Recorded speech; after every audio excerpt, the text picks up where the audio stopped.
I've always considered myself a trusting person. Maybe that's naive, but it's just how I've been wired. When you grow up in a small town like I did, Lancaster, Ohio, trust kind of becomes second nature. You know your neighbors. You wave at strangers. And when someone tells you something, you take them at their word. That's probably why I fell so hard and fast for Emma. We met in college. I was a junior studying architecture, and she was a sophomore in the nursing program. She had this quiet confidence about her, the kind that didn't shout for attention but still made everyone turn their head. Blonde hair always tied in a loose ponytail, eyes the color of lake water, and a laugh that sounded like she was holding back a secret. She was magnetic in a way that didn't make sense to me at the time. Emma and I clicked immediately. It wasn't one of those whirlwind romances filled with drama and makeups and breakups. No, it was stable, steady, kind. She made everything feel lighter. And for someone like me who'd always carried a little weight in his chest, worries, responsibilities, expectations, that kind of ease was irresistible. We got married 3 years after graduation. I had just landed my first full-time gig at a mid-size architecture firm in Columbus, and Emma had been working nights at the hospital. We bought a modest home on the outskirts of the city, 3 bedrooms, a little backyard, and a porch just big enough for 2 chairs and a grill. It wasn't much, but it was ours. For a while, it felt like the dream. We settled into married life easily. There were the usual squabbles over whose turn it was to take out the trash or who left the dishes in the sink, but nothing serious. Emma and I communicated well, or at least I thought we did. She was affectionate, thoughtful, and always seemed to know when I needed space or support. I'd come home after a long day of site visits and CAD renderings, and she'd have dinner warming in the oven. On weekends, we'd drive out to Hocking Hills or have game nights with friends. Life was ordinary, but in the best way. Then, about 4 years into our marriage, Emma brought up the idea of having a child. We were lying in bed, the lights already off, and she just turned to me and whispered, "Do you think it's time?" I knew exactly what she meant. She didn't have to say the word. I rolled onto my side to face her. "You serious?" She nodded, eyes wide in the dark. "I think I'm ready, Josh. I think I want to be a mom." I remember feeling this rush of emotions. Fear, yes, but also something like joy. We'd talked about kids in that distant, theoretical way couples do. Someday, when we have a family. Or, our kid would totally have your laugh. But this was different. This was real. "I want that too," I told her. Looking back now, I sometimes wonder what her expression looked like in that moment. I couldn't see her clearly in the dark, just the outline of her face, the gleam of her eyes. Was there hesitation? Relief? Regret? I didn't know then that our story was already splitting in two. The months that followed were filled with excitement and planning. We went to baby stores, debated names, painted the spare bedroom a soft green because we didn't want to know the gender. Emma started knitting little hats in the evenings, and I started building a wooden crib by hand, even though I barely had time to finish it with my work schedule. She got pregnant 3 months after we started trying. The first time we heard the baby's heartbeat, I cried. I tried to play it off as dust in the room, but Emma just squeezed my hand and smiled. It was one of the most profound moments of my life. Everything seemed perfect, but nothing stays perfect forever. I just didn't know yet that the cracks had already formed, that the truth was waiting, hidden beneath warm smiles, midnight whispers, and ultrasound pictures pinned to our fridge. It was coming for me, and it would shatter everything I believed about love, loyalty, and the woman I had trusted with my whole life. Emma's pregnancy was as smooth as it could be, at least from the outside looking in. Morning sickness came and went. Her appetite grew in strange directions. Grapefruit and peanut butter became her go-to snack, and she developed an odd habit of rubbing her belly whenever she was thinking. I found it endearing. Everything she did felt more magical somehow, like I was seeing her in a new light. We took a baby moon to Asheville, just the 2 of us, before she got too far along to travel. We wandered through the Blue Ridge Mountains and spent an entire afternoon in a little bookstore downtown, picking out children's books and debating whether our kid would be more into dinosaurs or spaceships. She was radiant, glowing in the cliché way people describe, and I was just happy. Genuinely, wholly happy. Our friends were thrilled for us. Her parents lived about an hour away and started showing up more often, always with bags of hand-me-downs from her sister's kids. My mom knitted a blanket. My dad, who barely spoke in full sentences, actually started building a toy chest in his garage. Everyone seemed to rally around us like we were the heart of something. As the months passed, I felt my own identity begin to shift. I wasn't just Josh anymore. I was going to be a father. I started thinking differently about everything: safety, savings, the kind of man I wanted to be. I even stopped going out with coworkers for drinks after hours. I wanted to be home. I wanted to be present. I wanted to do this right. Emma started nesting hard during her third trimester. I'd come home to rearranged furniture, new shelves, tiny socks sorted into drawers. Sometimes she'd just sit in the nursery for hours, humming to herself, like she was already mothering the air. The walls were covered in watercolor animals: giraffes, elephants, owls. I remember coming home one night to find her assembling a mobile by hand, threading stars through fishing line with the kind of patience I'd never had. There was this one night I remember so clearly. I'd just gotten back from a business trip to Detroit, and she was waiting for me on the porch. She stood when I pulled in, belly leading the way, hands cradling it like something fragile. "You're glowing," I said, stepping out of the car. She smiled, but something flickered in her eyes. A momentary shadow. "Everything okay?" I asked. She nodded quickly, too quickly. "Yeah, just tired. And I missed you." I kissed her forehead and didn't press it. Maybe I should have. 2 weeks before her due date, we did one of those maternity photo shoots in a park near downtown. A friend of Emma's took the photos. Emma in a flowing cream dress, me in a button-down with sleeves rolled to the elbows, both of us barefoot in the grass. We laughed through it. We talked about how we'd show the photos to our son one day. That felt real to me, tangible evidence of the life we were about to start. The night our son was born, everything moved in a blur. Emma's water broke around 2 a.m. I barely remember the drive to the hospital, just red lights blurring past, and Emma gripping my hand in the passenger seat, breathing through the pain. It was chaos and wonder and terror, all jumbled together. Hours later, I stood in the delivery room, clutching her hand, as she brought our child into the world. And then, there he was, screaming, wrinkled, beautiful. Except when they placed him in Emma's arms and I looked at him for the first time, I felt something cold press against the back of my neck.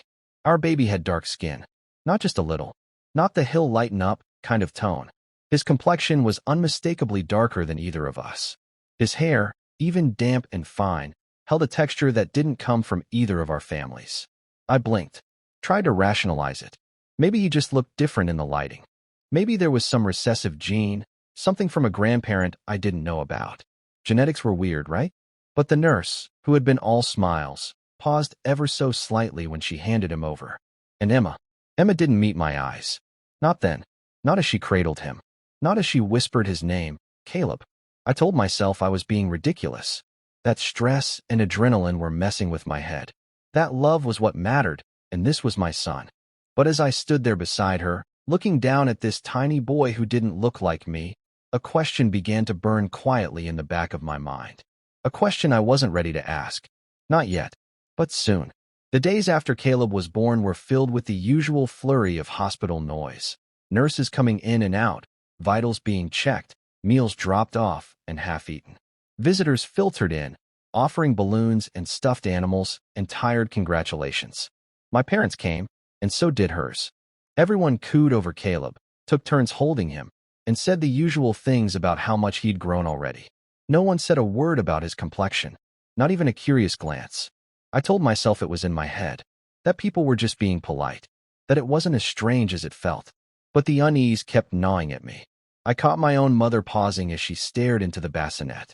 She didn't say anything, but I saw it in her face. A tiny crease of confusion she tried to smooth over with a smile.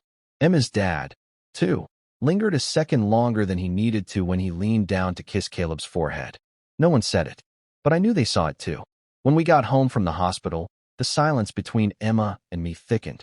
It wasn't outright avoidance. It was more like a quiet, deliberate editing of conversation. We talked about diapers and feedings and how little sleep we were getting. But we didn't talk about Caleb's skin. We didn't talk about how he didn't look like me.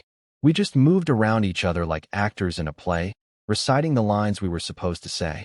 There were moments I'd catch her staring at him while he slept, a far-off look in her eyes. Sometimes her hand would rest on his tiny chest, like she was anchoring herself to something real. I wanted to ask her, So many times, I nearly did. The words would form in my throat, push toward my tongue, but I never let them out. I was afraid of what the answer would be. And more than that, I was afraid of what it would do to us. I told myself maybe the resemblance would come with time. Babies changed so much in the first few months. Maybe his skin would lighten. Maybe his features would shift. Maybe, I just needed to be patient. But the doubts didn't wait. They came for me in the quiet hours, when the house was still and the baby monitor pulsed soft static in the background. I'd lie awake, staring at the ceiling, replaying every conversation, every moment from the past year, looking for signs. Looking for cracks I'd missed. Looking for her eyes darting too quickly or a hand held too long with someone else. But there was nothing. No trail. No obvious betrayal. Emma had never given me a reason not to trust her, which made it all harder. About 3 weeks in, I brought it up, carefully, gently, one night after Caleb had finally fallen asleep and we were sitting on the couch, half watching a show neither of us cared about. "Hey," I said, keeping my voice light. "Can I ask you something weird?" She turned, wary. "Sure." I paused. "Does anyone in your family have darker skin? Like, further back?" Her lips parted slightly. A pause. A blink too long. "Not really," she said. "Why?" I shrugged, trying to make it casual. "Just, genetics are weird. I thought maybe Caleb got it from somewhere." Emma looked down at her lap, picking at a thread on the blanket. "He's beautiful, isn't he?" "Yeah," I said immediately. And I meant it. "He is." But that wasn't an answer. And she knew it. The conversation ended there. We didn't return to it. She leaned her head on my shoulder, and I wrapped an arm around her, and we sat like that for another hour. But my chest was tight, and my thoughts were spinning. That night, after she fell asleep, I took Caleb out of his crib and just held him. I studied his face, his nose, his tiny curled fingers. He looked peaceful, innocent, unaware of the storm gathering in my heart. And then the question, the one I'd been avoiding, came back, louder than before. What if he's not mine? The thought felt monstrous, disloyal, but it was there now, and it wasn't going away. A week later, I made a decision I never thought I'd have to make. I ordered a paternity test. I told no one about the test. Not my parents. Not my best friend, Ryan, who'd been my sounding board since college. Not even Emma, obviously. It felt like a betrayal just thinking about it, like I was crossing some invisible line between suspicion and action. But I couldn't help it. I needed to know. The not knowing was eating me alive. I found a reputable company online. Discreet. Fast results. The kit came in an unmarked envelope a few days later, and I waited until Emma had taken Caleb out for a walk before I opened it.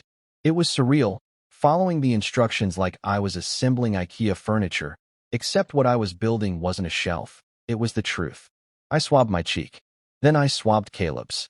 My hands shook as I sealed the samples in the little vials. I felt like I was doing something wrong, even though I had every right to know. When Emma came home, I acted normal. I asked how the walk was, if Caleb had fallen asleep in the stroller again. I held him while she made tea. I tried to smile like nothing had shifted in me, like I wasn't now counting down the days until a sealed envelope would arrive and either crush or confirm my worst fear. I mailed the test the next morning before work, and then I waited. Those days were some of the longest of my life. I kept telling myself it was probably nothing, that I was overreacting, that plenty of babies didn't look like their parents at first. But that reasoning only held for so long before the doubts crept back in. I started avoiding mirrors. I stopped taking pictures with Caleb. Every time someone commented on how unique he looked, my chest tightened. Emma seemed off too. She was quieter, more withdrawn. She still doted on Caleb, still smiled and cooed and rocked him through every fussy spell. But there was something behind her eyes that hadn't been there before. Something tired, guarded. I wondered if she knew. If somehow, she could feel the shift in me. One night, about 5 days in, we got into a small fight.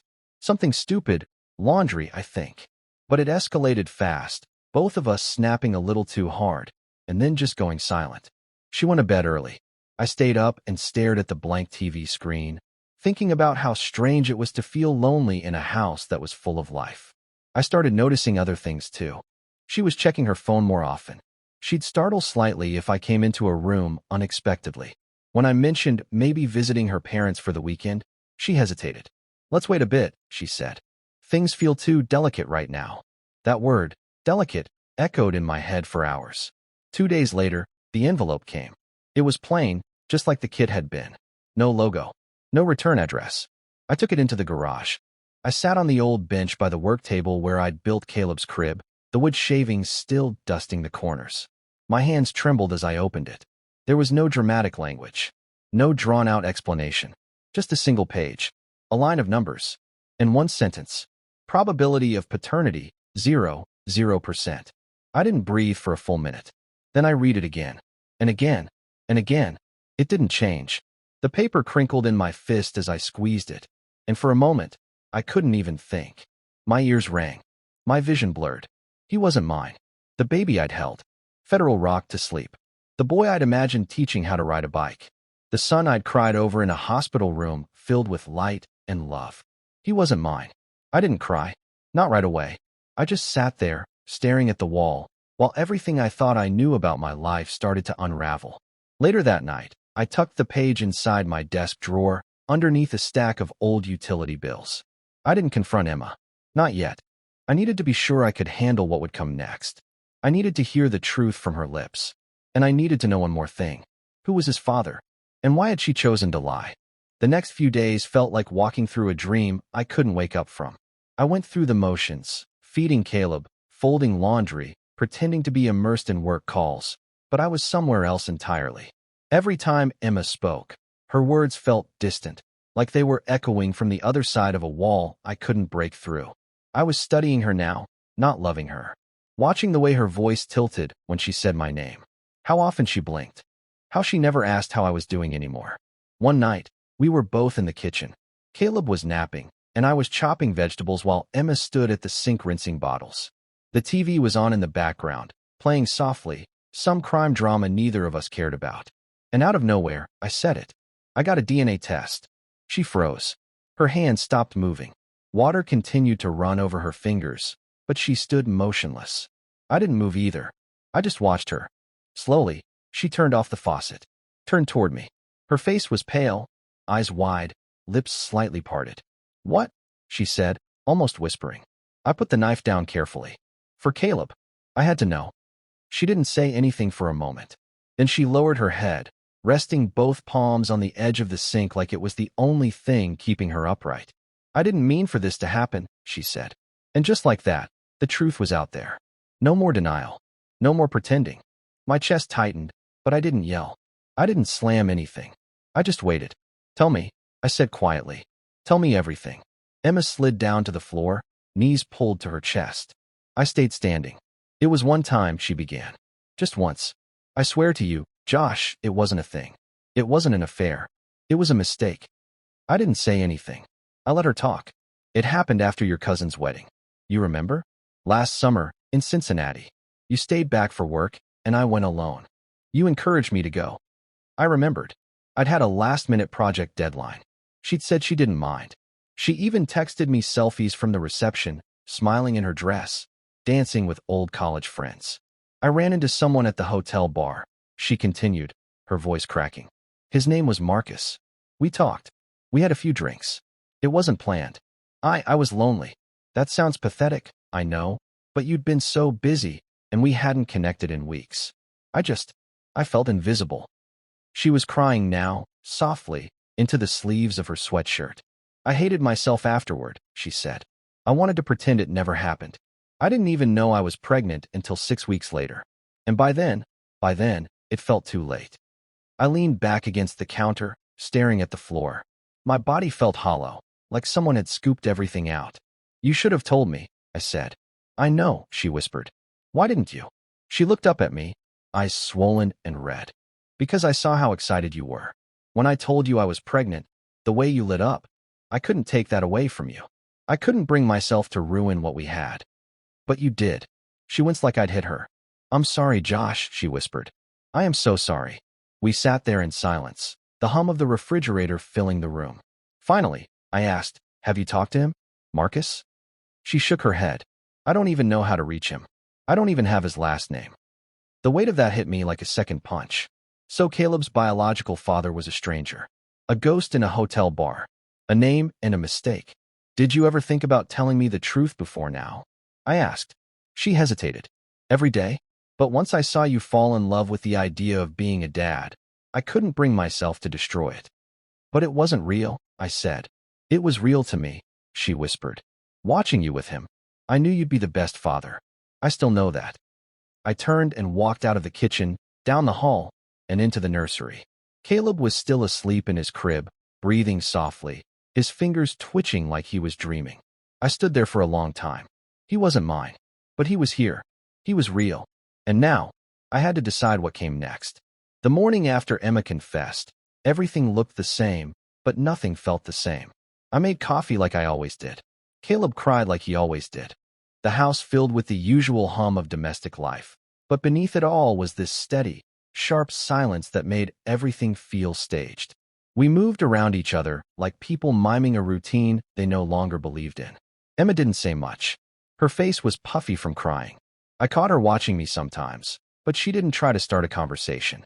She knew there was nothing casual left between us. And me? I was numb. I didn't rage. I didn't scream. I just kept running everything through my head like I was trying to solve a puzzle with pieces that didn't fit anymore. My marriage, my plans, my family, they weren't what I thought they were.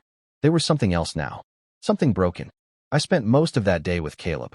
We sat on the living room floor with his toys, and I tried to act like the man I was before I opened that envelope. He smiled at me, that big gummy grin babies do when they're still too young to know what sadness is.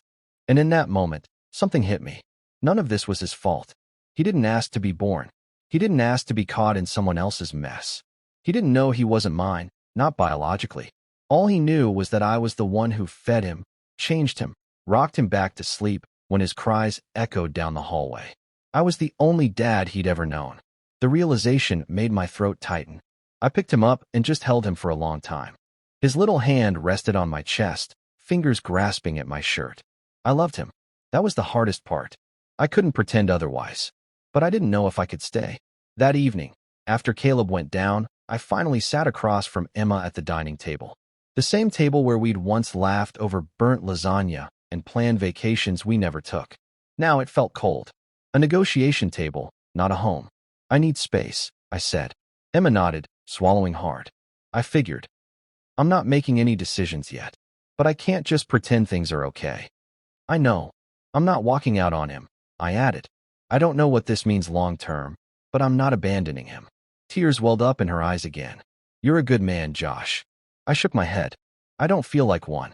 We worked out a short-term plan. I'd move into the guest room. We'd try to maintain a routine for Caleb's sake. No fighting. No big talks until we had space to think. Emma agreed. She didn't beg. She didn't try to guilt me. If anything, her acceptance made it worse. It meant she understood the damage. She didn't expect forgiveness on a timeline. The next few weeks were strange. We lived in parallel.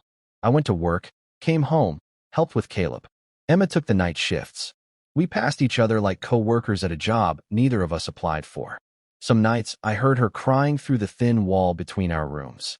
Other nights I sat awake, staring at the ceiling, wondering when everything had gone off track and how I hadn't seen it coming. I confided in Ryan eventually. He was stunned at first, then angry on my behalf, then quiet. What are you going to do? He asked. I don't know, I said. I love him, but I don't know if I can live like this. You don't owe her anything, man. Maybe not, but I owe him something. Ryan didn't have an answer for that. Neither did I.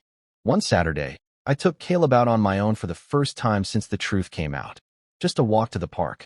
He was bundled up, babbling in the stroller, fascinated by every bird and squirrel we passed. People smiled at us like we were just another happy dad and son enjoying a fall afternoon. And maybe we were. Or maybe we were something else entirely, something harder to define. That night, I stood at his crib again. I thought about all the things I still didn't know. Who Marcus really was. Whether he'd ever try to find Caleb. Whether Emma and I would make it through this. But I also thought about what I did know. That Caleb reached for me when he cried. That he calmed down when he heard my voice. That somewhere in his tiny, forming world, I was safety. I wasn't his father by blood. But in every other way I was. And the next decision I made would change all of our lives. The following week, I spoke to a therapist. I didn't tell Emma right away. I just went. Found someone online, booked the earliest session I could get, and walked into that room like I was carrying my entire life in a duffel bag. I sat across from a woman named Linda, in a room that smelled faintly of lemon and wood polish, and for the first time, I said it all out loud. My wife cheated on me. The child I've been raising isn't mine, and I don't know what to do now. She didn't interrupt. She didn't gasp or tilt her head in that pitying way people do when they hear your life has fallen apart. She just nodded, scribbled something in a notebook, and asked the simplest question. How do you feel about Caleb? I stared at the floor for a moment. Then I said, I love him. Linda nodded again. That's a good place to start. And so we started there. Week after week, I unpacked the mess, my anger, my confusion, my guilt, my hope. I talked about Emma, about how much I'd trusted her, how much it hurt to know she'd lied to me. I talked about Caleb, about how he laughed when I tickled his belly, how he reached for me when I walked into the room. Somewhere along the way, the fog began to lift. I wasn't healed, but I was starting to see clearly. Emma, meanwhile, kept her word. She gave me space. She didn't try to push. Sometimes I caught her watching me with Caleb, this expression on her face that was equal parts sorrow and gratitude. She knew she couldn't take back what she'd done, but I think she was still hoping, quietly, that something could be salvaged. One night, about a month after the fallout, I came home from therapy, walked into the kitchen, and found Emma sitting at the table with a folder in front of her. I've been writing everything down, she said. Everything I remember. About that night. About Marcus. About what I felt. What I didn't feel. I thought maybe you deserve to know, even if you don't want to. I sat down, opened the folder, and read. She hadn't held back. She described how lonely she'd felt in the months leading up to the wedding. How distant I'd been. How guilty she was the morning after. How she cried in the shower for hours and tried to erase it from her memory. She admitted she was terrified when she found out she was pregnant. That she almost told me. That every day, she came close, but couldn't bring herself to do it. I was wrong, she wrote, and I'll live with that for the rest of my life. But I never stopped loving you. I read every word. Then I closed the folder and sat there in silence. I don't know if I can be married to you anymore, I said softly. She nodded, wiping her eyes. I understand, but I'm not going to disappear. Not from him. I wouldn't want you to. We didn't decide anything that night. No big declarations. No promises. Just an understanding that things couldn't go back to the way they were. We started mediation a week later. No lawyers. No fights over property. Just two people trying to untangle a life they'd built together with as much grace as possible. We agreed on shared custody. I would have Caleb 3 days a week and every other weekend. We would both stay in Columbus, at least for now, so Caleb could grow up with some sense of stability. Moving day was quiet. I packed a small U-Haul, loaded it with only what I needed: clothes, books, my work laptop, the crib I had built with my own hands. Emma stood in the doorway with Caleb on her hip, watching me load the last box. Before I left, I bent down, kissed Caleb on the forehead, and whispered, I love you, buddy. I'll see you soon. He giggled and reached for my face, grabbing my nose like it was a toy. Emma stepped forward. Josh. I looked at her, waiting. Thank you, she said, her voice shaking, for still being here for him, even after everything. I nodded once. He's still my son. Then I got in the truck and drove away. Not from him, just from the version of life I thought we'd have, and towards something else, something uncertain, but maybe, just maybe, something honest. A year passed. It's strange how time moves differently after your life explodes. Some days felt like they lasted forever. Others blinked by so fast I barely remembered them. But slowly, I built something new. I got an apartment downtown, nothing fancy, but close to work and with a second bedroom for Caleb. I painted the walls soft blue, set up the crib, and filled his shelf with board books and stuffed animals.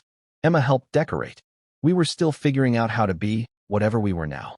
Not friends exactly, not partners, but something closer to allies, bonded by the one thing we still shared without question.